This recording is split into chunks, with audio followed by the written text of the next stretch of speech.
3 milliards d'euros, c'est le montant des OAT que la France s'apprête à lever. Des obligations d'État indexées sur l'inflation. Et ce cessez-le-feu incertain en mer Noire conclu entre la Russie et l'Ukraine.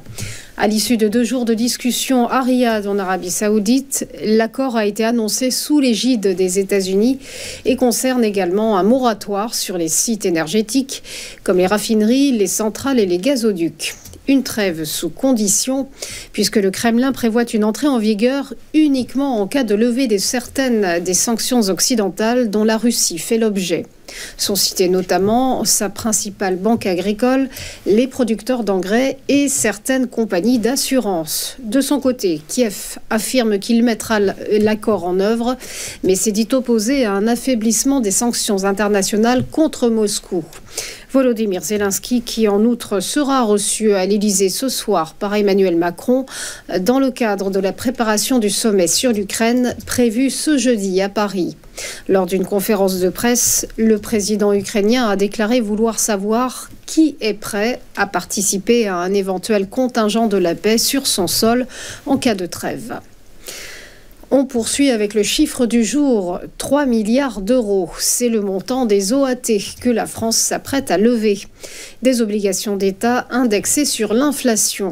L'annonce a été faite hier par l'agence France Trésor et qui précise que ces OAT seront similaires à celles déjà émises en zone euro.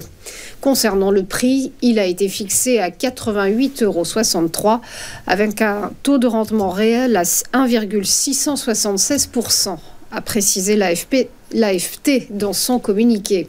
Chef de file de cette opération, les banques BNP Paribas, Crédit Agricole, Société Générale, Citi, JP Morgan et Morgan Stanley. Une opération qui porte l'encours de cette OAT à 7,6 milliards d'euros et qui continuera d'être abondée selon la demande du marché. On termine avec ce record pour les cours américains du cuivre. 5,2180 $ la livre, un sommet historique atteint à New York hier après-midi. Une envolée spectaculaire liée à la menace douanière brandie par Donald Trump sur le métal rouge. Les acheteurs américains constituent en effet des réserves suite à l'annonce début mars par leur président d'une prochaine taxe sur les importations de cuivre. Un tarif douanier qui pourrait être lesté de 25%.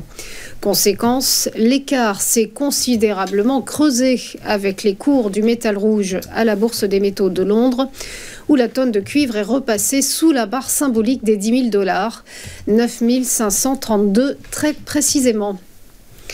Voilà qui nous amène au point bourse, le rappel de la clôture des marchés hier, des places européennes en regain de forme. Le CAC 40 retrouve les 8100 points, 8108 plus précisément, à la faveur d'une montée de plus 1,08%. À Francfort, le DAX a engrangé plus 1,13% à 23 109 points. Et à Londres, hausse plus modérée pour l'indice britannique, le FTSE, plus 0,3% à 8 663 points. De son côté, le MIB de Milan a gagné plus 1,06%. Direction l'Espagne, où l'IBEX de Madrid a bondi de plus 1,21%. Et outre-Atlantique, en revanche, à Wall Street, pas de grande direction sur les indices en mode dispersion et indécision. Le Dow Jones est resté inchangé, 42 587 points. Le S&P 500 a lui grappillé plus 0,16% à 5 766 points. Et le Nasdaq Composite a pour sa part avancé de plus 0,46% à 18 271 points.